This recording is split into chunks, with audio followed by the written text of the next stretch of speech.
नमस्कार दोस्तों, फास्ट सरकारी नौकरी के इस ऑनलाइन अपडेट सबसे तेज में आपका बहुत बहुत स्वागत है। जैसा कि आप सभी को पता है, 8 अक्टूबर एमटीएस एग्जाम के ऑल शिफ्ट समाप्त हो चुके हैं। उसके सभी क्वेश्चन के एनालिसिस करेंगे। इससे पहले एक बात और दोस्तों, जिन्होंने भी अभी तक चैनल को सब्सक्राइब नहीं किया है, तो एमटीएस एग्जाम से रिलेटेड पल पल के अपडेट पाने के लिए चैनल को सब्सक्राइब कर दीजिए। तो चलिए वीडियो को स्टार्ट करते हैं। आप लोग अगर इस वीडियो का पीडीएफ पाना चाहते हैं तो हमारे इसी वीडियो के डिस्क्रिप्शन बॉक्स में टेलीग्राम लिंक होगा, वहां से जाकर के इस पीडीएफ को बिल्कुल ही फ्री में प्राप्त कर सकते हैं। इसमें सबसे पहला क्वेश्चन आप देख पाइएगा, वेदों की ओर लौटो का नारा किसने दिया? वेदों की ओर लौटो का नारा किसने दिया? इसका राइट आंसर होगा स्वामी दयानंद सरस्वती। इसका राइट आंसर होगा। चलिए स्वामी दयानंद सरस्वती के बारे में फैक्ट को देखते हैं। वेदों की ओर लौटो, वेदों की ओर लौटो का नारा जो है स्वामी दयानंद सरस्वती ने दिया था। स्वामी दयानंद सरस्वती जो है आर्य समाज के संस्थापक थे और आधुनिक भारत के चिंतक थे, जिनका जन्म जो है 12 फरवरी 1824 को गुजरात के टंकरा में हुआ था। उनका बचपन का नाम मूल शंकर था। यह भी पूछा जाता है कि स्वामी दयानंद सरस्वती के बचपन का नाम क्या था, तो उनके जो बचपन का नाम था मूल शंकर था। उन्होंने जो है 7 अप्रैल 1875 को मुंबई में आर्य समाज की स्थापना की थी। यानी आर्य समाज की स्थापना किसने किया? तो ये दयानंद सरस्वती ने किया। और कब किया था? तो 1875 में। कहाँ किया? तो ये मुंबई में किया था। ये सभी क्वेश्चन पूछे गए हैं। ओके, नेक्स्ट पॉइंट देखिएगा कि स्वामी दयानंद सरस्वती ने जो है वेदों का अनुवाद किया और वेद भाष्य भूमिका, सत्यार्थ प्रकाश और वेद भाष्य नामक 3 किताबें लिखी। उनके दर्शन और शिक्षाओं के आधार पर दयानंद आंगल वैदिक स्कूलों की स्थापना की, जिसे शॉर्ट में डीएवी कहा जाता है। और इसी डीएवी का जो स्थापना जो है दयानंद सरस्वती ने की है। अब बात करते हैं कि स्वामी दयानंद सरस्वती जो है सबसे पहले 1876 में स्वराज्य का नारा दिया था। प्रथम जनगणना के समय उन्होंने आगरा से देश के सभी आर्य समाजों को निर्देश भेजा था कि वे सभी सदस्य अपना धर्म जो है सनातन धर्म लिखवाएं। इधर देखेंगे कि ब्रह्म समाज की स्थापना किसने किया? तो राजा राम मोहन राय ने किया था। चिन्मय मिशन का स्थापना जो है चिन्मयानंद सरस्वती ने किया। और प्रार्थना समाज की स्थापना जो है आत्माराम पांडुराम ने किया था। यानी प्रार्थना जो होते हैं आत्मा से किया जाता है, इसलिए इसका राइट आंसर क्या होगा? प्रार्थना समाज की स्थापना आत्माराम पांडुराम ने किया। नेक्स्ट क्वेश्चन है, नेशनल फूड सिक्योरिटी एक्ट कब आया था? नेशनल फूड सिक्योरिटी एक्ट कब आया था? बात करेंगे कि नेशनल फूड सिक्योरिटी एक्ट जो है ये 5 जुलाई 2013 को जो है ये पारित हुआ था। अब इसके फैक्ट को देखते हैं कि राष्ट्रीय खाद्य सुरक्षा अधिनियम जो है, जिसको शॉर्ट में एनएफएसए कहा जाता है, ये 5 जुलाई 2013 को पारित हुआ था। इसे जो है 10 सितंबर 2013 को अधिसूचित किया गया था। यह अधिनियम जो है खाद्य सुरक्षा के प्रति जो है दृष्टिकोण में कल्याण से अधिकार आधारित दृष्टिकोण में बदलाव लाने के लिए किया गया था। एनएफएसए के तहत जो है ग्रामीण आबादी के 75% और शहरी आबादी के 50% लोगों को लक्षित सार्वजनिक जो है वितरण प्रणाली के तहत सब्सिडी वाले खाद्यान्न जो है मिलने का अधिकार अधिकार है इसमें। इस अधिनियम के तहत जो है चावल है, गेहूं है, मोटे अनाज की कीमतों पर रियायतें दी जाती है। यानी इस पर जो है मोटे अनाज यानी मिलेट्स जिसको बोलते हैं, उस पर जो है छूट दिया, रियायतें मतलब छूट देना होता है, तो उस पर छूट दिया जाता है। नेक्स्ट फैक्ट को देखेंगे कि छत्तीसगढ़ जो है विधानसभा ने 21 दिसंबर 2012 को खाद्य सुरक्षा कानून पारित किया था। यह देश का पहला राज्य था जिन्होंने जो है खाद्य सुरक्षा कानून पारित किया था। मतलब ये छत्तीसगढ़ जो है पहला राज्य था जिन्होंने 2012 में ही जो खाद्य सुरक्षा कानून पारित कर दिया था। ये भी फैक्ट आप ध्यान में रखिएगा। सुप्रीम कोर्ट के न्यायाधीशों की रिटायरमेंट की आयु क्या होती है? सुप्रीम कोर्ट के न्यायाधीशों की रिटायरमेंट की आयु क्या होती है? रिटायरमेंट को हिंदी में सेवानिवृत्त कहते हैं। तो बात करें कि भारत के जो सर्वोच्च न्यायालय के न्यायाधीशों की सेवानिवृत्ति की आयु जो होती है ये 65 वर्ष होती है। यह संविधान के अनुच्छेद 124 के 2 में तय किया गया है। और बात करें कि सर्वोच्च न्यायालय में नियुक्त जो सभी न्यायाधीशों को जो है 65 वर्ष की आयु तक जो है सेवानिवृत्त होना होता है, चाहे वो शुरू में कब नियुक्त हो, इससे कोई मतलब नहीं है। अब बात करें कि हालांकि संसद की स्थितियां समिति ने जो है सुप्रीम कोर्ट और हाई कोर्ट के जजों की जो रिटायरमेंट की जो है अभी अभी ये करंट का ये न्यूज है, मतलब कि वो उसके रिटायरमेंट की आयु बढ़ाने की बात फरमाइश किए हैं। मतलब उनको अगर रिटायरमेंट अगर दिया जाएगा तो उनके जो है काम के यानी परफॉर्मेंस के आधार पर उनको रिटायरमेंट या फिर मतलब उसकी जो सेवा को एक्सटेंड करना है तो उसको परफॉर्मेंस को देखते हुए करेंगे। तो ये जो है संसद के द्वारा भी फैसला लिए जाना है, ये अभी चर्चा में है। अब एक बार जो है फास्ट रिकैप देखेंगे सर्वोच्च न्यायालय से जो है संबंधित जितने भी अनुच्छेद है उनको देखेंगे। सर्वोच्च न्यायालय की न्यायाधीशों की जो है सेवानिवृत्ति की आयु जो है 65 वर्ष है, और उच्च न्यायालय की अगर बात किया है तो इनकी जो सेवानिवृत्ति की जो आयु है ये 62 वर्ष है। बात करें कि अनुच्छेद 124 के 4 अगर बात किया है तो भारत के जो है राष्ट्रपति द्वारा केवल संसद द्वारा पारित एक प्रस्ताव के आधार पर अनुसूचित जाति के न्यायाधीशों को हटाया जा सकता है। यानी एससी के न्यायाधीशों को अगर हटाना है तो संसद राष्ट्रपति के द्वारा केवल संसद में पारित करके ही हटाया जा सकता है। अब नेक्स्ट पॉइंट को देखेंगे कि अनुच्छेद 124 के 5 में कहा गया है कि संसद जो है न्यायाधीश के दुर्व्यवहार या फिर असक्षमता को साबित करने के लिए प्रक्रिया निर्धारित करने के लिए कानून बनाने के लिए स्वतंत्र है। नेक्स्ट पॉइंट देखिए कि न्यायाधीशों को हटाने न्यायाधीश के जांच अधिनियम 1969 के द्वारा जो है नियंत्रित होता है। वर्तमान में अगर बात किया है तो भारत के सर्वोच्च न्यायालय में एक मुख्य न्यायाधीश होंगे और 33 जो है अन्य न्यायाधीश। हालांकि इस संख्या को बढ़ाया जा सकता है, 33 से 34 हो सकता है, लेकिन 33 से 32 नहीं हो सकता है, ऐसा हमारे संविधान में प्रावधान किया गया है। बात करें कि भारत का जो है राष्ट्रपति सर्वोच्च न्यायालय के न्यायाधीशों की नियुक्ति करता है, यानी सर्वोच्च न्यायालय की सुप्रीम कोर्ट की जो न्यायाधीश होते हैं उनकी नियुक्ति कौन करता है, तो राष्ट्रपति करते हैं। और बात कर रहे हैं अनुच्छेद 224 में जो है प्रावधान है कि प्रत्येक राज्य के लिए एक जो है उच्च न्यायालय होना चाहिए। मतलब प्रत्येक राज्य में जो है उच्च न्यायालय का प्रावधान जो है 214 में कहा गया है। वर्तमान में बात किया है कि भारत में उच्च न्यायालयों की कुल संख्या जो है 25 है। सुप्रीम कोर्ट का जो है क्षेत्राधिकार अगर बात किया है तो मूल न्यायाधिकार है, अपील न्यायिक क्षेत्र है, सलाहकार क्षेत्राधिकार है। इन सभी क्षेत्र पर जो है सुप्रीम कोर्ट का अधिकार होता है। तो ये सभी फैक्ट को आप नोट करिएगा। नेक्स्ट क्वेश्चन है विधवा पुनर्विवाह अधिनियम कब लागू हुआ था? विधवा पुनर्विवाह अधिनियम कब लागू हुआ था? अब देखेंगे कि विधवा पुनर्विवाह अधिनियम जो है 1856 में लागू हुआ था। इसके फैक्ट को देखते हैं कि हिंदू विधवा पुनर्विवाह अधिनियम 1856 को 16 जुलाई 1856 को पारित किया गया था। इस अधिनियम को जो है लॉर्ड डलहौजी ने तैयार किया था। इस अधिनियम को किसने तैयार किया था? तो लॉर्ड डलहौजी ने तैयार किया था और लॉर्ड कैनिंग ने इसे पारित किया था। अब बात क्या है कि लॉर्ड कैनिंग जो है भारत के जो है कब जो है वायसराय बने थे? आप इसको जो है कमेंट में बताइएगा।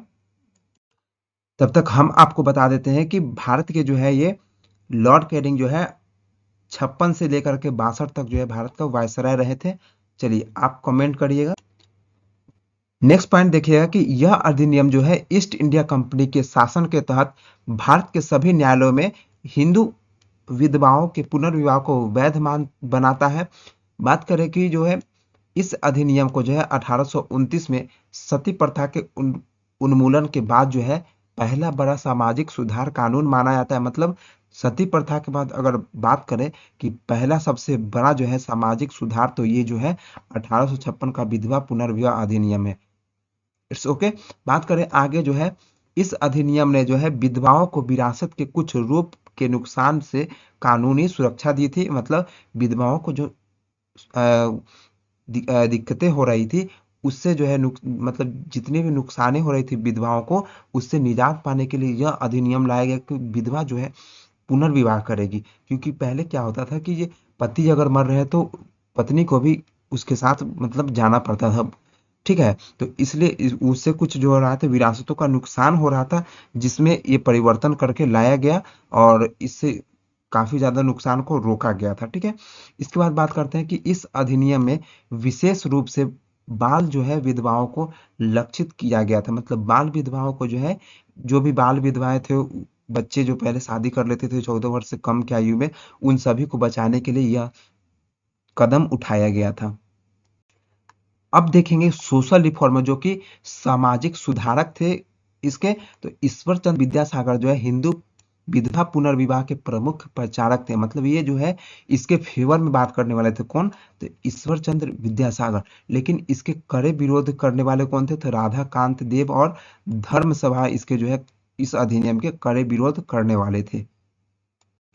तो यह भी क्वेश्चन पूछ लिया जाता है कि विधवा पुनर्विवाह अधिनियम का कड़ा विरोध करने वाले कौन थे? तो ऑप्शन में दिया जाता है, तो उसमें से आप ऑप्शन को छांट लीजिएगा। जैसे कि यहाँ पर राधा कांत देव और धर्म समाज जो है इस अधिनियम का विरोध करने वाले थे। तो इस पॉइंट को भी आप नोट कर लीजिएगा। नेक्स्ट क्वेश्चन है, भारतीय हॉकी टीम ने अपना पहला ओलंपिक का स्वर्ण पदक कब जीता? भारतीय ओलंपिक टीम जो है अपना पहला ओलंपिक पदक कब जीता था? 1928 जो है इसका राइट आंसर होगा। चलिए इसके फैक्ट को देखते हैं कि भारतीय हॉकी टीम ने अपना पहला ओलंपिक स्वर्ण पदक 1928 में एम्स्टर्डम ओलंपिक में जीता था। उस समय भारत जो है ब्रिटिश भारत का हिस्सा था। इस जीत ने जो है हॉकी में भारत के स्वर्ण युग की शुरुआत की थी। इसके बाद भारत ने 1928 से 1956 तक लगातार जो है 6 स्वर्ण पदक यानी गोल्ड मेडल जीते। बात करें आगे, भारतीय हॉकी टीम ने अब तक जो है कुल 13 पदक जीते हैं। अब तक अगर बात किया तो कुल 13 पदक जीते हैं, जिसमें से 8 जो है स्वर्ण पदक है, यानी सबसे ज्यादा है जो स्वर्ण पदक है, और एक है रजत पदक है, और चार जो है कांस्य पदक है शामिल है। बात करें कि साल 2020 में जो है टोक्यो ओलंपिक में भारत ने जो है जर्मनी को 5-4 से हराकर कांस्य पदक जीता था। अब बात करते हैं कि भारतीय हॉकी टीम के बारे में कुछ खास बातें जो होते हैं उनसे करते हैं। भारत के जो है सबसे महान खिलाड़ी अगर बात किया हॉकी के क्षेत्र में, तो ये जो है मेजर ध्यानचंद जो है, इन्हें जो है हॉकी का जादूगर भी कहा जाता है। अब बात कर ले कि नीदरलैंड के खिलाफ जो फाइनल मैच में हैट्रिक भी बनाई है इन्होंने। बात करें कि जयपाल सिंह जो मुंडा जो है भारतीय हॉकी टीम की कप्तानी की थी, और 1928 में जो एम्स्टर्डम ओलंपिक में स्वर्ण पदक जीता था। बात करें कि चरणजीत सिंह ने साल 1964 में टोक्यो ओलंपिक में स्वर्ण पदक जीतने वाली भारतीय हॉकी टीम की कप्तान थी। नेक्स्ट क्वेश्चन है, निम्नलिखित में से कौन सा अग्नेय चट्टान का उदाहरण? अग्नेय चट्टान को इंग्लिश में इग्नियस कहा जाता है, जो कि जिसका मीनिंग होता है लैटिन वर्ड में फायर, यानी आग से जो बना होता है।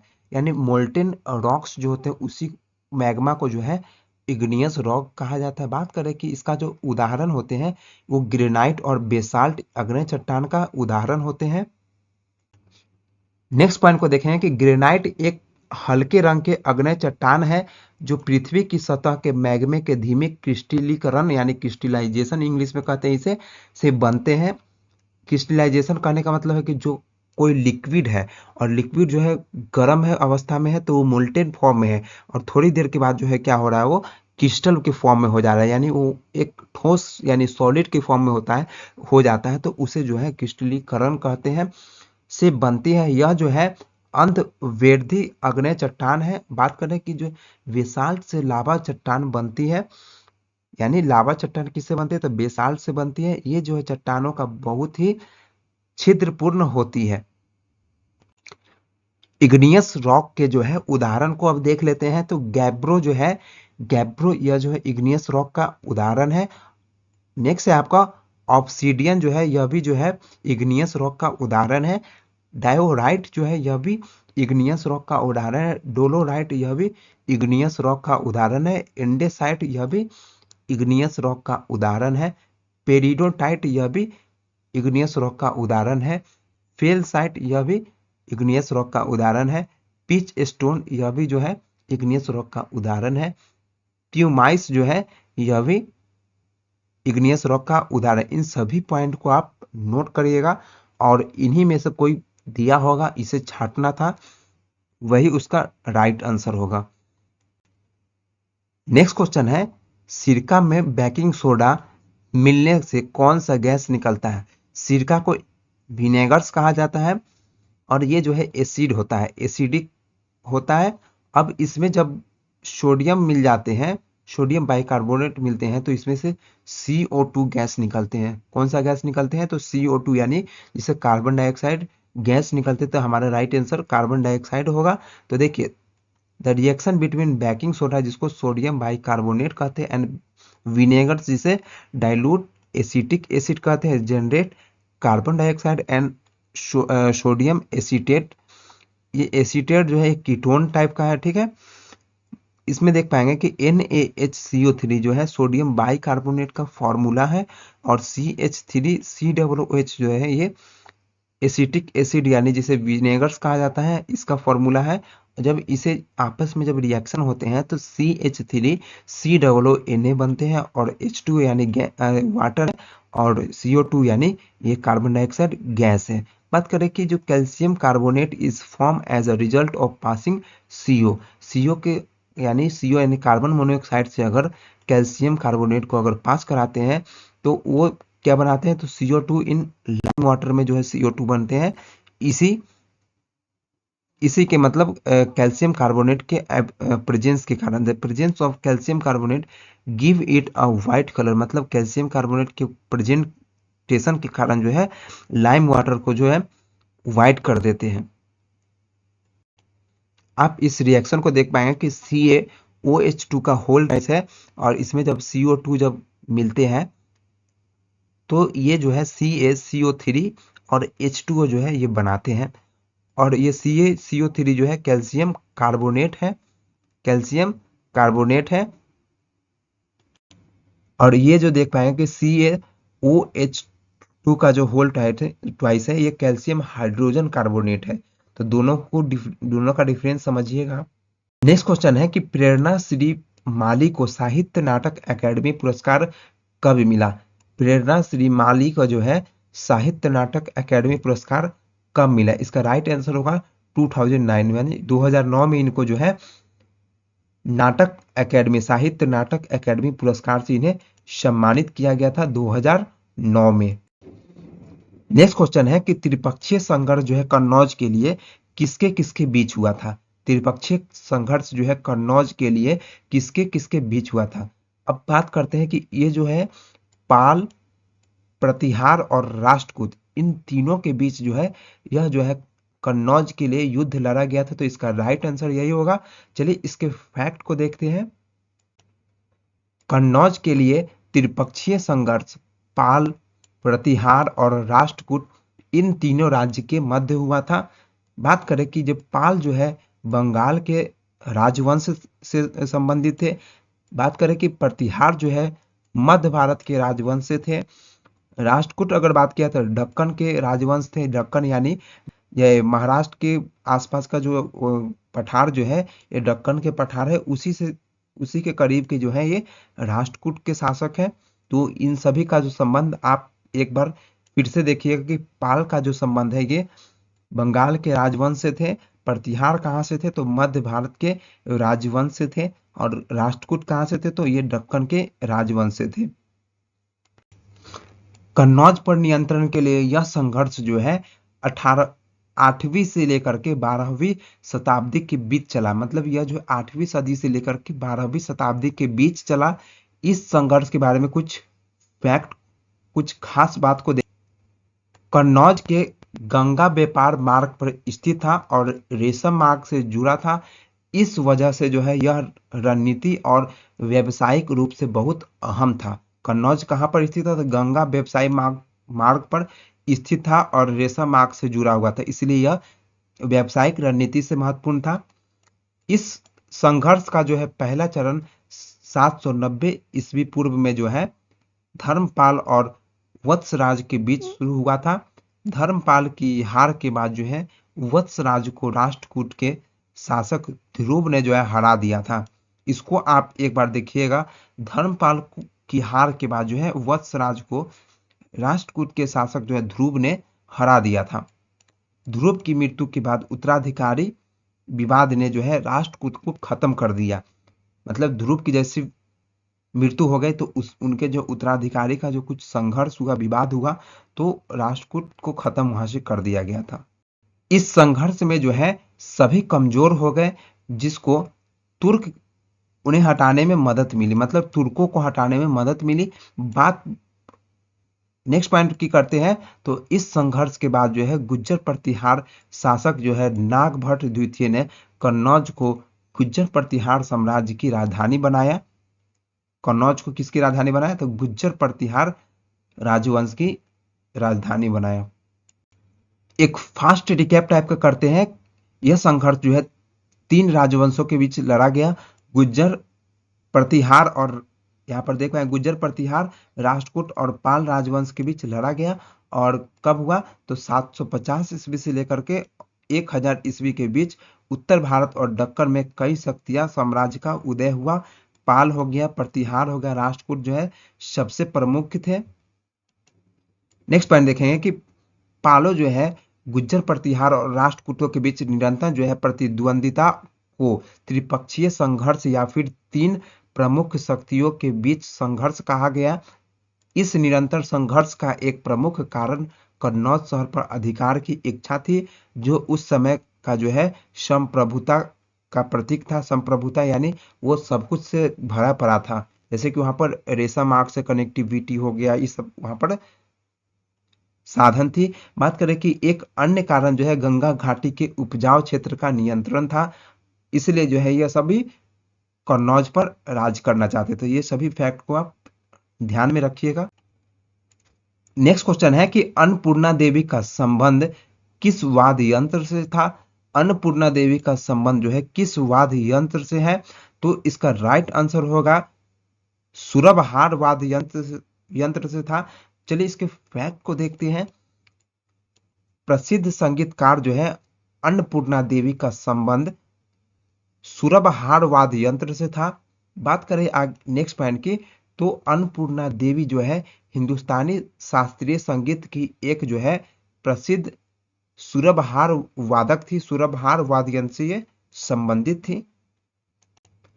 नेक्स्ट पॉइंट देखेंगे कि वे जो है 20वीं सदी में सुरबहार बजाने वाली एकमात्र ज्ञात महिलाएं उस्ताद थी। नेक्स्ट पॉइंट देखिए कि सुरबहार जो है सितार का एक बड़ा संस्करण होता है।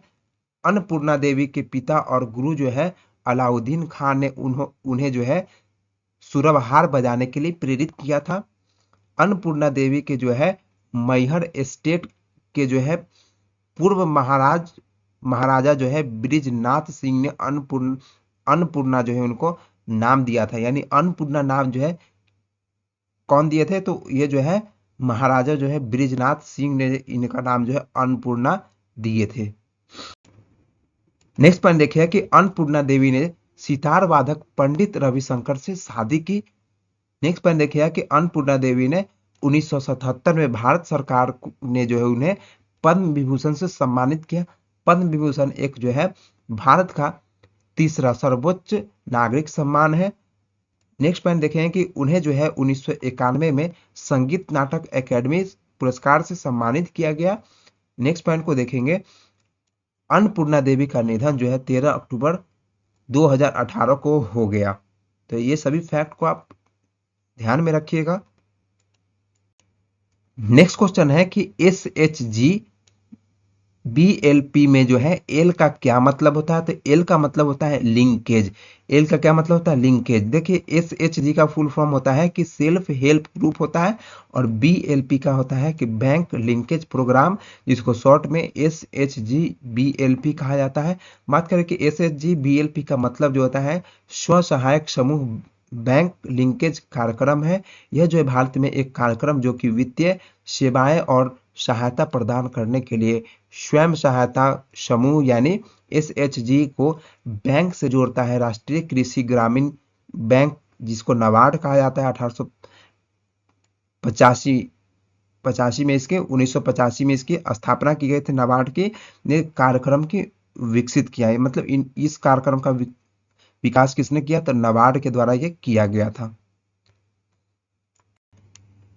नेक्स्ट क्वेश्चन है कि female infant morality rate is high in which neighbouring country. तो इसका राइट आंसर हो जाएगा पाकिस्तान। इसका राइट आंसर क्या हो, इसका मतलब समझिएगा, इन्फेंट मोरालिटी रेट बोलेगा तो शिशु मृत्यु दर जो है फीमेल में अगर बात किया जाए कि बच्चे जो है शिशु जो है फीमेल में मृत्यु दर सबसे ज्यादा कहाँ पर है, तो इसका राइट आंसर पाकिस्तान हो जाएगा। नेक्स्ट क्वेश्चन के देखेंगे कि निम्नलिखित पर्वत शिखर में कौन सा जो है हिमालय हिमालय में स्थित नहीं है। हिमालय का हिस्सा कौन सा नहीं है, तो ये गुरु शिखर जो है बात करें तो आरावली पर्वत का ये हिस्सा है जो कि राजस्थान राज्य में स्थित है। बात करें कि गुरु शिखर पर्वत श्रृंखला जो बात किया है तो यह जो है हिमालय का हिस्सा नहीं है, मतलब हिमालय में अवस्थित नहीं है। राजस्थान के जो है अरबुदा पर्वत की एक चोटी गुरु शिखर आरावली पर्वत का जो है सर्वोच्च जो है पर्वत श्रृंखला है ये। ठीक है।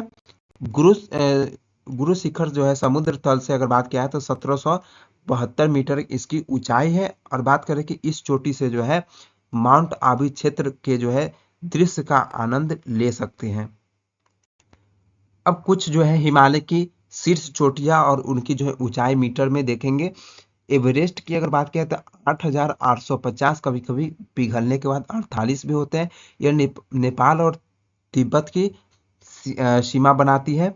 बात करें कि केटू की अगर बात किया है तो ये 8,611, पाक और चीन अधिकृत कश्मीर में ये अवस्थित है। कंचनजंगा की अगर बात किया है तो ये जो है भारत और नेपाल का बीच में बॉर्डर बना रही है उधर साइड से।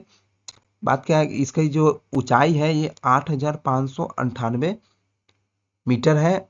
और बात नेक्स्ट अगर बात किया है कि शिखर की तो लाहौते जो है ये 8,501 जो है मीटर में है। ये नेपाल तिब्बत में अवस्थित है। ये मैकालू अगर बात किया है तो ये सभी जो है ये ग्रेट हिमालय का पार्ट है। मैकालू, धौलागिरी ये सभी जो है, और अन्नपूर्णा हो गया, नंगा पर्वत, ये सभी जो है ग्रेट हिमालय का पार्ट है। तो इस सभी को आप एक बार देख लीजिएगा। नेक्स्ट क्वेश्चन है कि विशाल स्नानागार जो है कहाँ से मिला। विशाल स्नानागार जो है कहाँ से मिला, इसका राइट आंसर होगा कि मोहनजोदड़ो से मिला। चलिए इसके फैक्ट को देखते हैं। विशाल स्नानागार जो है पाकिस्तान के सिंध प्रांत में अवस्थित जो है मोहनजोदड़ो से मिला था। बात करें कि यह जो है सिंधु घाटी सभ्यता के जो है खंडहरों में सबसे प्रसिद्ध जो है रचनाओं में से एक है। इसे जो है ग्रेट बाथ भी कहा जाता है। यह जो है हड़प्पा सभ्यता की सबसे पुरानी सबसे बड़ी इमारत थी। नेक्स्ट पॉइंट देखेंगे कि यह जो है ईंटों के स्थापत्य का एक सुंदर उदाहरण है। यह तीसरी जो है सहस्त्र शताब्दी ईसा पूर्व में बनाया गया था और यह लगभग जो है 55 मीटर और 33 मीटर लंबाई इसकी कितनी है तो 55 मीटर, और चौड़ाई अगर बात किया है तो 33 मीटर इसकी चौड़ाई है। बात क्या है कि यह जो है कृत्रिम टीले के ऊपर बनाया गया था। इसमें जो है दोनों सिरे पर जो है तल तक जाने की सीढ़ियां, मतलब नीचे तक जाने के लिए सीढ़ियां था। इसके बगल में कपड़े बदलने के एक कमरे भी थे। इसमें इसका जो फर्श जो है पक्की ईंट का बना हुआ था। फर्श किसका बना हुआ था तो पका हुआ ईंट का बना हुआ था। पास के कमरे में एक बड़ा सा कुआं था। बात करें कि इसमें जो है एक कोने में जो है निर्गम आउटलेट था, निर्गम था, जिसमें जो है पानी बहकर नाले में जाता था। मतलब नाले का भी इसमें मिलता है प्रमाण, जिससे पता चलता है कि उस समय जो है नाला का जो प्रबंधन जो है अच्छा से किया गया था, ऐसा पता चलता है। ऐसा माना जाता है कि इसका प्रयोग जो है अनुष्ठानिक स्नान के लिए किया जाता था। अनुष्ठानिक स्नान यानी जब पर्व त्योहार होते हैं उस समय जो स्नान होते हैं उसे अनुष्ठानिक स्नान कहा जाता है। तो इसके लिए भी इसका प्रयोग किया जाता है, ऐसा मान्यता है। जिंदगी नामा पुस्तक किसके द्वारा लिखित है। जिंदगी नामा पुस्तक जो है किसके द्वारा लिखा गया है, तो इसका राइट आंसर होगा कृष्णा सोबती के द्वारा ये लिखा गया है। किसके द्वारा, कृष्णा सोबती के द्वारा लिखा गया। इसके फैक्ट को देखेंगे कि जिंदगी नामा जो उपन्यास है, ये नोवेल है, को कृष्णा सोबती ने लिखा था। यह उपन्यास जो है साल 1779 में प्रकाशित हुआ था। कृष्णा सोबती जो है को इस उपन्यास के लिए साल 1980 में, यानी इसके प्रकाशित होने के एक ही साल के बाद जो है साहित्य अकादमी पुरस्कार से सम्मानित किया गया था। और कृष्णा सोबती के बारे में कुछ खास बात को देखेंगे तो इसमें कृष्णा सोबती का जन्म जो है 18 फरवरी 1925 को गुजरात राज्य में हुआ था। भारत के जो है विभाजन के बाद वे दिल्ली आकर बस गए और वहां रहकर जो है साहित्य सेवा की। साल 1996 में अगर बात किया है तो उन्हें जो है साहित्य अकादमी का फेलो बनाया गया। साल 2017 में अगर बात किया तो उन्हें जो है भारतीय साहित्य के जो है सर्वोच्च सम्मान ज्ञानपीठ पुरस्कार से सम्मानित किया गया। उन्हें हिंदी साहित्य की जो है ग्रैंड डेम माना जाता है, ग्रैंड डेम माना जाता है। कृष्णा सोबती की जो कुछ प्रसिद्ध रचनाएं उसको देखें कि दार से जो है बिछरू, दार से बिछरू इनकी जो है रचनाएं हैं। दिल ओ दानिश जो है, दिल ओ दानिश इनकी रचनाएं हैं। बादलों के गोले ये भी इनकी रचनाएं हैं। और नेक्स्ट है सूरज, सूरजमुखी जो है अंधेरे के, सूरजमुखी अंधेरे, अंधेरे के ये इनकी जो है रचनाएं हैं। इनका निधन अगर बात किया है तो 25 जनवरी 2019 को एक जो है लंबी बीमारी के बाद इनका निधन हो गया। ये सभी फैक्ट को आप ध्यान में रखिएगा। नेक्स्ट क्वेश्चन है कि नटराज पर किस भगवान, नटराज जो है किस भगवान से संबंधित है। नटराज जो है किस भगवान से संबंधित है तो इसका राइट आंसर होगा भगवान शिव। शिव के जो है वो रूप है, तो इसका राइट आंसर होगा भगवान शिव से संबंधित है वो। बात करें कि नटराज जो है हिंदू धर्म के प्रमुख देवताओं में से एक जो है भगवान शिव का रूप है। नटराज जो है, नटराज रूप में अगर बात किया है तो शिव को जो है ब्रह्मांडीय नर्तक के रूप में दर्शाया जाता है। नटराज की मूर्तियां जो है कई शैव मंदिरों में, खास करके बात करें कि दक्षिण भारत में जो है देखी जाती है। नटराज की मूर्ति में शिव के जो है कई प्रतीक होते हैं। बात करें कि नटराज की मूर्ति में शिव के 4 हाथ होते हैं। इसमें उनके दाहिने हाथ में डमरू होते हैं जो सृष्टि की पहली आवाज ओम को दर्शाता है। उनके बाएं हाथ में जो है अग्नि होते हैं यानी आग होते हैं जो विनाश का प्रतीक है। इनके दाहिने हाथ में जो है अभय मुद्रा होती है जो बुराई से बचने की सीख देती है। नेक्स्ट पॉइंट है कि नटराज के जो पैर के नीचे कुचला गया दानव अज्ञानता का प्रतीक है। मतलब जो उनके नीचे जो है दानव, जो जो राक्षस है उनको जो कुचल रहे हैं वो अज्ञानता का प्रतीक है। नाटक के जो है बात किया कि नटराज के शरीर पर सांप का कुंडलिनी शक्ति का प्रतीक है। नटराज के चारों ओर अग्नि ब्रह्मांड का प्रतीक है। मतलब इनके जो चारों ओर अग्नि है वो जो है ब्रह्मांड का प्रतीक है। बात करें कि नटराज की मूर्ति में जो है शिव को नागों से लिपटा हुआ दिखाया गया है। इसमें बात करें कि नटराज की मूर्ति में शिव के सिर पर जो है अर्ध जो चंद्र बना होता है जो व्यक्तिगत आत्मा और परम सत्य से मिलन का जो है ये प्रतीक है। इन सभी फैक्ट को आप ध्यान में रखिएगा। भारत में सबसे अधिक गन्ना का उत्पादन किस राज्य में होता है। भारत में सबसे अधिक गन्ना का उत्पादन किस राज्य में होता है। इसका राइट आंसर उत्तर प्रदेश होगा। बात करें इसके फैक्ट की बात करें तो भारत में गन्ना का सबसे ज्यादा उत्पादन जो है करने वाला राज्य उत्तर प्रदेश है। उत्तर प्रदेश में जो है गन्ना का उत्पादन 23 लाख हेक्टेयर से ज्यादा जमीन पर होता है। कितने जमीन पर होता है तो 23 लाख हेक्टेयर से ज्यादा जमीन पर होता है। यह सालाना जो है करीब 135.64 मिलियन टन जो है गन्ना पैदा होती है। उत्तर प्रदेश में गन्ने की खेती का जो है क्षेत्रफल देश के कुल गन्ने के क्षेत्रफल का करीब 50% जो है यहाँ पर क्षेत्रफल में क्या होता है तो गन्ना होता है। गन्ने के उत्पादन में उत्तर प्रदेश के बाद महाराष्ट्र का नंबर आता है, उसके बाद कर्नाटक का नंबर आता है। हालांकि उत्तर प्रदेश और महाराष्ट्र में पहले और दूसरे नंबर पर क्रम में जो है समय समय पर बदलाव होता रहता है।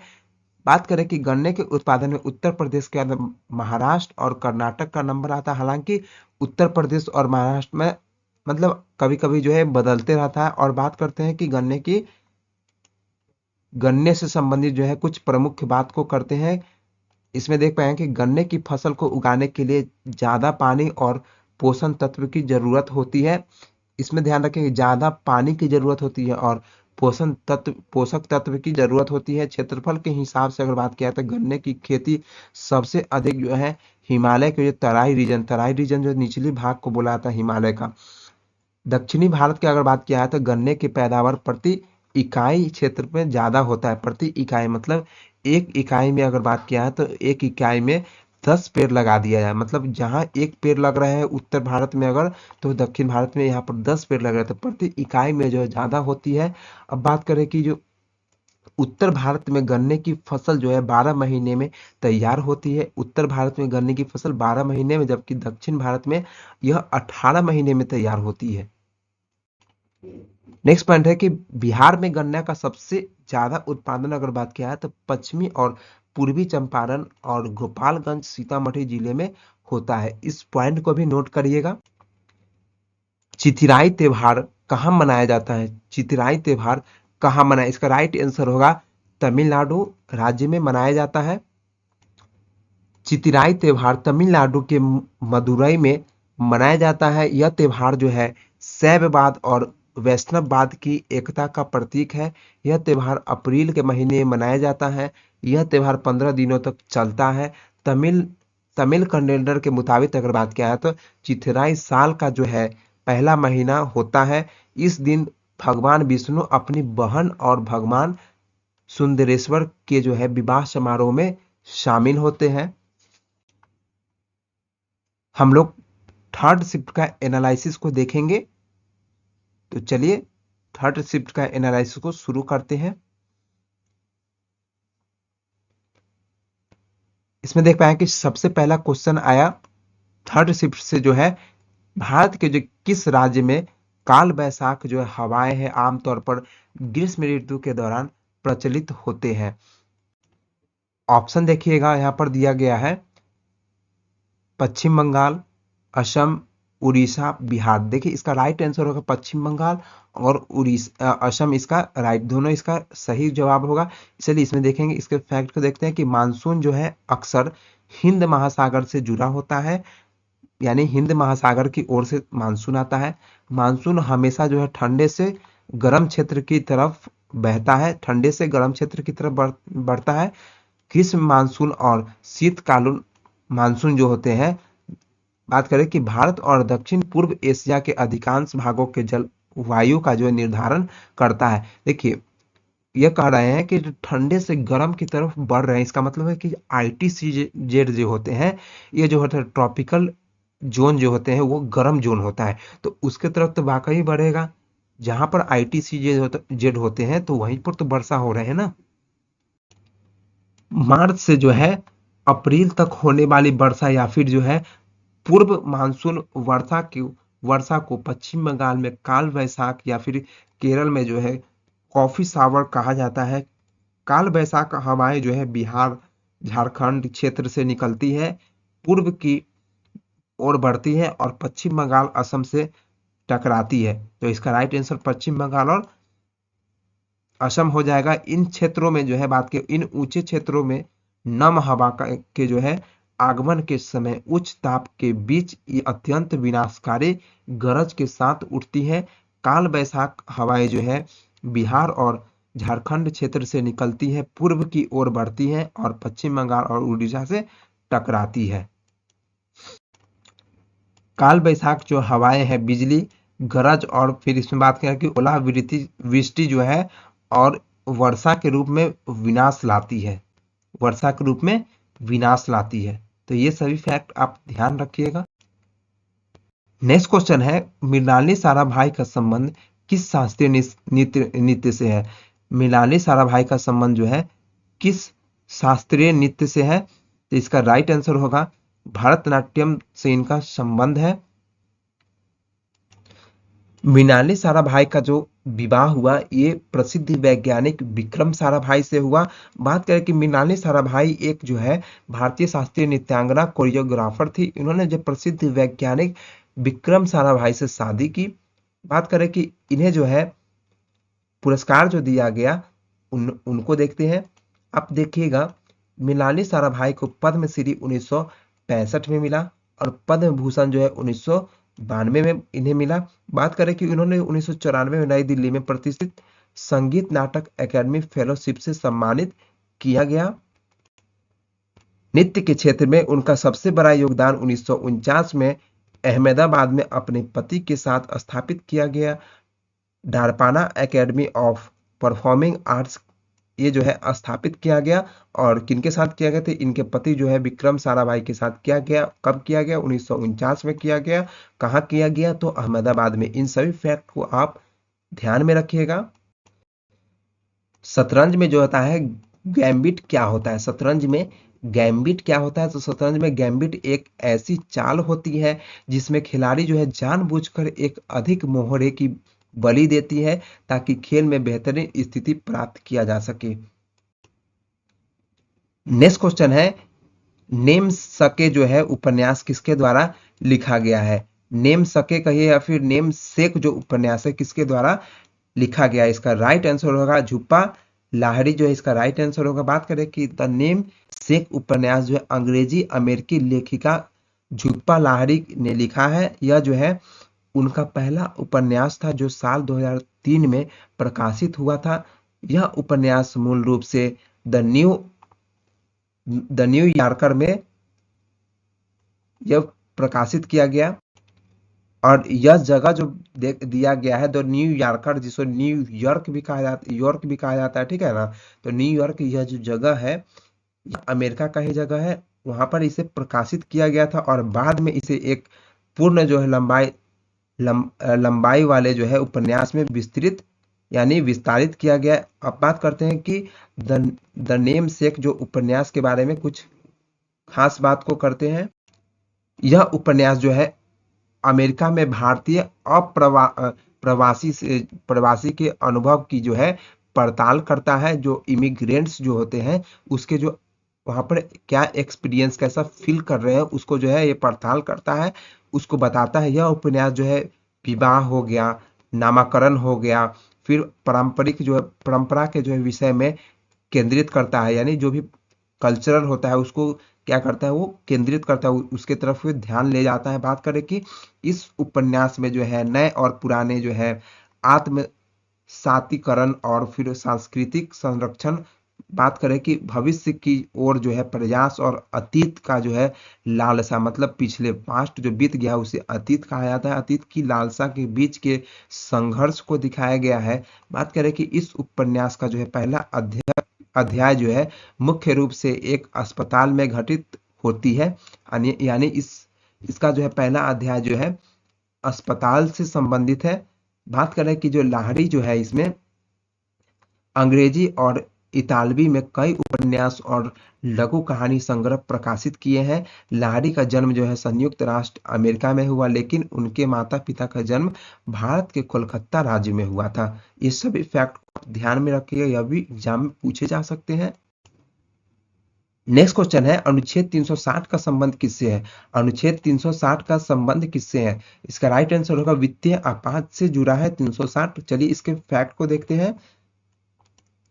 भारतीय संविधान का अनुच्छेद देखेंगे कि 360 जो है वित्तीय आपातकाल से संबंधित है। इसके तहत राष्ट्रपति को वित्तीय आपात लागू करने का अधिकार है। यह आपातकाल तब घोषित होता है जब भारत या फिर उसके किसी हिस्से की वित्तीय स्थिरता या फिर क्रेडिट को खतरा होता है। यानी पैसा में अप एंड डाउन जब होगा तभी ये जो है वित्तीय आपात लगता है, अदरवाइज ये वित्तीय आपात की कोई नौबत नहीं आती है।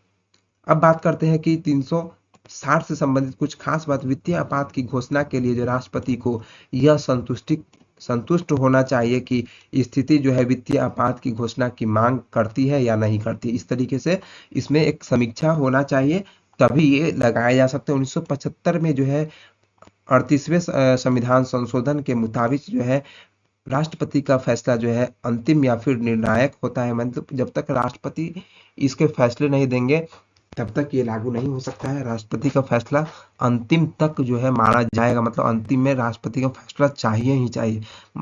अगला देखिएगा फैक्ट को, वित्तीय आपातकाल की स्थिति में केंद्र सरकार को जो है राज्य सरकार को निर्देश देने का अधिकार होता है। यानी केंद्र सरकार जो है राज्य सरकार को क्या कर सकता है? निर्देश दे सकता है। बात करें कि जो है वित्तीय आपातकाल जो है आमतौर पर किसी भी किसी गंभीर आर्थिक संकट जैसे कि मंदी आ गया हो या फिर वित्तीय कुप्रबंधन के जो है कारण होता है। मतलब ये जो है वित्तीय कुप्रबंधन कहने का मतलब है कि जो मैनेजमेंट सही से नहीं होता है तो उसे कुप्रबंधन कहा जाता है, के कारण ये सब परेशानियां झेलना पड़ता है। तो ये सभी फैक्ट को आप ध्यान में रखिएगा।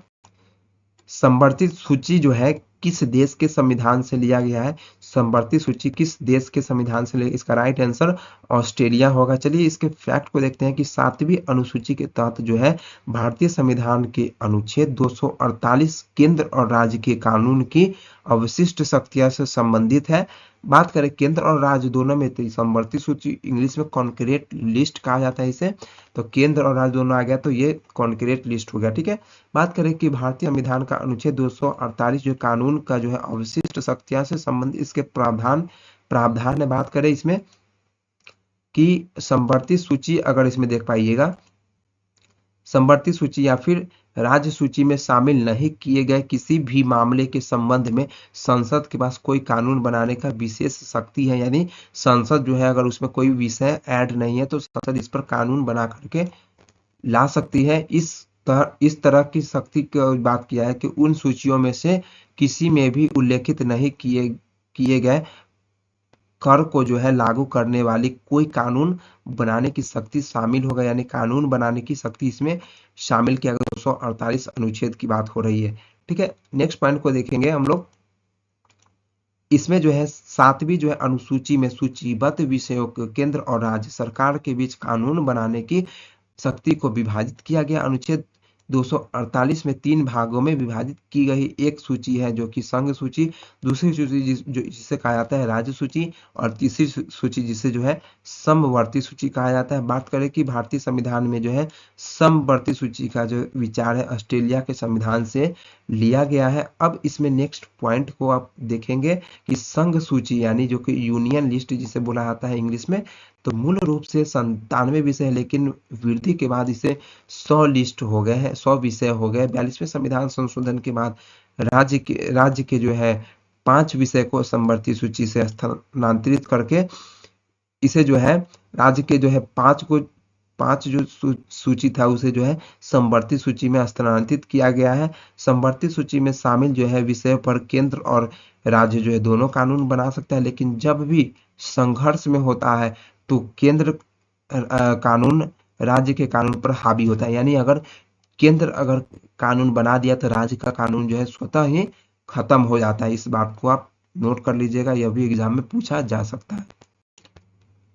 नेक्स्ट क्वेश्चन है कि नई शिक्षा नीति स्तंभ पर आधारित एनईपी 2020 में जो है कितने स्तंभ? इसका राइट आंसर होगा इसमें जो है 5 स्तंभ है। अब इसका जो है फैक्ट को देखते हैं कि राष्ट्रीय जो शिक्षा नीति 2020 में अगर बात किया है कि स्कूली शिक्षा के साथ साथ उच्च शिक्षा में तकनीकी शिक्षा सहित विभिन्न सुधारों का प्रस्ताव रखा गया जिन्हें सभी शैक्षणिक संस्थानों द्वारा अपनाया जाना है। अब बात करते हैं इसने जो है 1986 में तैयार की गई, इसे जो है 1986 में तैयार की गई 34 वर्षीय जो है राष्ट्रीय शिक्षा नीति का स्थान लिया। मतलब 34 वर्षीय जो है शिक्षा नीति बनी थी उसका स्थान ये ले लिया है। एनईपी की अगर बात किया है तो इसमें 5 स्तंभ पर यह आधारित है। ये जो है पहुंच है, समता है, गुणवत्ता है और फिर वहनीयता और जवाबदेही, ये सभी इसमें शामिल है। 5 स्तंभ है इसके ये। और इन सभी 5 स्तंभ को अगर देखना चाहते हैं देख पाएंगे कि पहुंच का अगर बात किया तो जाति, पंथ, स्थान, लिंग के बावजूद सभी बच्चों की तुलनीय जो है गुणवत्ता की प्रारंभिक शिक्षा तक पहुंच होनी चाहिए, ऐसा बात कहा गया है। समता की अगर बात किया है तो छात्रों को व्यक्तिगत सहायता प्रदान करना। गुणवत्ता की अगर बात किया है, अगर क्वालिटी की अगर बात किया है तो सभी छात्रों को गुणवत्तापूर्ण शिक्षा प्रदान करना। वहनीयता अगर बात किया है तो 3 से 18 साल के जो है छात्रों के लिए निःशुल्क और अनिवार्य शिक्षा। और जवाबदेही की अगर बात किया जाए तो इसमें जो है यह सभी छात्रों के लिए शैक्षणिक परिणामों में सुधार करने और आवश्यक सुधारों को प्रबल करने और सुगम बनाने के लिए स्कूल जिला स्तरीय जो है विद्यालय को जवाबदेह ठहराने के लिए प्रयोग की जाने वाली नीतियों और प्रक्रिया का संग्रह है। मतलब इसमें जो है एक रिस्पॉन्सिबिलिटी का जो है मतलब स्कूल पर और जिला स्तरीय जो भी विद्यालय होते हैं उस पर एक रिस्पॉन्सिबिलिटी तैयार करने के लिए एक पॉलिसी है, जिसे जो है जवाबदेही कहा जाता है। और वरीयता में कहा गया है कि 3 से 18 साल के छात्रों के लिए निःशुल्क और अनिवार्य शिक्षा, 3 से लेकर पहले 14 वर्ष, अब हो गया 18 वर्ष, देख लीजिए। नेक्स्ट क्वेश्चन है कि भीतर गांव मंदिर का निर्माण किसने करवाया था? इसका राइट आंसर हो जाएगा गुप्त साम्राज्य ने करवाया था। बात करें कि उत्तर प्रदेश के कानपुर जिले में स्थित जो है भीतर गांव मंदिर का निर्माण जो है गुप्त साम्राज्य के दौरान 5वीं शताब्दी में हुआ था, यानी गुप्त साम्राज्य ने ही इसे करवाया था। इसका ये कहा था कानपुर जिले में, उत्तर प्रदेश के कानपुर जिला में ये अवस्थित है। यह मंदिर जो है भारत के सबसे पुराने ईट मंदिरों में से एक है। यह छत और ऊंचे सीख वाले सबसे पुराने बचा हुआ टेराकोटा है। टेराकोटा समझ पाइएगा, हिंदू मंदिर है। इस मंदिर ने जो है उत्तर भारत के मंदिर वास्तुकला की नागर शैली की अगर बात किया है, नॉर्थ बिहार में नागर शैली चलती है, बीच में कुछ देखिए गुजरात उजरात साइड में तो ये पंचायतम शैली रहती है उधर, और सबसे दक्षिण साइड में द्रविड़ शैली होती है। मंदिर की जो है वास्तुकला से संबंधित ये होती है, नागर, द्रविड़ और पंचायतम शैली, इसी शैली में मंदिर का निर्माण होता है। बात करें कि इस मंदिर से संबंधित कुछ बात की तो ये मंदिर है सीढ़ीदार ईंटों से बना है। इसमें एक टेराकोटा पैनल लगा हुआ है। यह जो है मंदिर चौकोर योजना पर बना है। इसमें दोहरे ताक वाले कोने हैं। इसका मुख पूरब की तरफ ओर है, मतलब इसका मुख जो है पूरब की ओर है। गर्भगृह के ऊपर एक जो है लंबा पिरामिड नुमा जो है एक गोला है। दीवार को जो है टेराकोटा पैनल से सजाया गया है। पवित्र स्थल में स्थान में प्रवेश का एक जो है अर्धवृत्ताकार द्वार होता है। अब बात करें इसमें कि 18वीं शताब्दी में जो है इसके ऊपरी जो है कक्ष में कुछ नुकसान भी पहुंचा था। इसमें 18वीं सदी में कुछ ऊपरी कक्ष में कुछ नुकसान भी पहुंचा था। नेक्स्ट क्वेश्चन की बात करें कि पीपर हवा स्तूप किसने बनवाया था? पीपर हवा स्तूप किसने बनवाया था? पीपर हवा स्तूप का निर्माण जो है संभवतः 3 चरणों में हुआ था। पहला चरण जो है बुद्ध की मृत्यु के समय शाक्यों के द्वारा बनाया गया था, जिसमें लगभग जो है 38.9 मीटर, यानी जिसे फीट में अगर कहा जाए तो 127 फीट व्यास, और 0.9 मीटर यानी इसे फीट में कहा जाए तो 3 फीट ऊंचाई वाली एक गोलाकार मिट्टी से बनी एक संरचना थी। नेक्स्ट क्वेश्चन है कि ऑर्डर ऑफ नील जो अवार्ड मिला था मोदी जी को, वो किस कंट्री के द्वारा मिला था? ऑर्डर ऑफ नील अवार्ड जो है मोदी जी को किस कंट्री के द्वारा मिला था? इसका राइट आंसर हो जाएगा मिस्र के द्वारा मिला था। बात करें कि मिस्र के जो राष्ट्रपति थे, राष्ट्रपति कौन थे? अब्दुल फत्ताह सीसी जो थे, उनके द्वारा 25 जून 2030 को एक विशेष समारोह में यह प्रदान किया गया था, जिसका नाम है ऑर्डर ऑफ नील। यह भी जो है हमारे भारत में जो भारत रत्न जो होता है उसी की तरह ऑर्डर ऑफ नील जो है वहां का सर्वोच्च नागरिक सम्मान, जिसे जिसे नरेंद्र मोदी को सम्मानित किया गया था।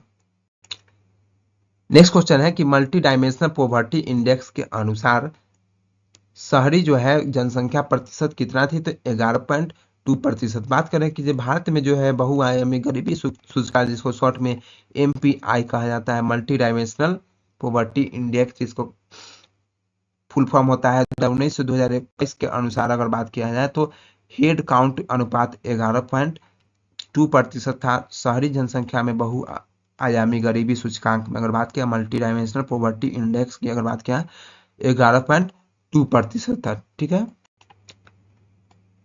नेक्स्ट क्वेश्चन है कि राष्ट्रीय एकता दिवस कब मनाया? राष्ट्रीय एकता दिवस कब मनाया? इसका राइट आंसर होता है 31 अक्टूबर को मनाया जाता है। ये सरदार वल्लभ भाई पटेल की जयंती के उपलक्ष्य में मनाया जाता है। इन्होंने जो है भारत की राजनीति में एकता में महत्वपूर्ण भूमिका निभाई थी। इस दिन का उद्देश्य जो होते हैं देश की एकता और अखंडता बनाए रखना होता है। नेक्स्ट क्वेश्चन है कि नागालैंड में कौन सा लोक नृत्य है, मतलब नागालैंड का कौन सा लोक नृत्य है? तो इसमें इसका ऑप्शन में था रेंगमा जो नृत्य है ये नागालैंड से संबंधित है। बात करें कि रेंगमा नृत्य जो है नागालैंड के रेंगमा नागा जनजाति का एक जो है पारंपरिक लोक नृत्य है। यह जो है मुख्य रूप से नागड़ा जो है त्योहार के दौरान किया जाता है, जो कि फसल कटाई के बाद मनाया जाता है। इस नृत्य में जो है पुरुष योद्धाओं की तरह जो है कपड़े पहनते हैं और ड्रम ताल पर नृत्य करते हैं। यह जो है नृत्य उनकी बहादुरी, शक्ति और चपलता को दर्शाता है। बात करें कि रिंगमा नृत्य को देखने का सबसे अच्छा समय जो है हॉर्नबिल फेस्टिवल के दौरान होता है, जो हर साल जो है दिसंबर के पहले सप्ताह में नागालैंड के किसामा गांव में आयोजित किया जाता है। मतलब इस त्योहार को अगर देखना है, इस नृत्य को अगर देखना है, ठीक है, तो कौन से त्योहार पर देखेंगे, तो हॉर्नबिल फेस्टिवल जो होते हैं दिसंबर माह के पहले सप्ताह में, उस समय देखा जा सकता है। तो ये सभी फैक्ट को आप ध्यान में रखिएगा। आज का यह एनालिसिस आपको अगर थोड़ा भी अच्छा लगेगा तो चैनल को सब्सक्राइब कर दीजिएगा, लाइक कर दीजिएगा। तो चलिए हम अपने वीडियो को समाप्त करते हैं, तब तक के लिए जय हिंद। मिलते हैं अगले वीडियो में।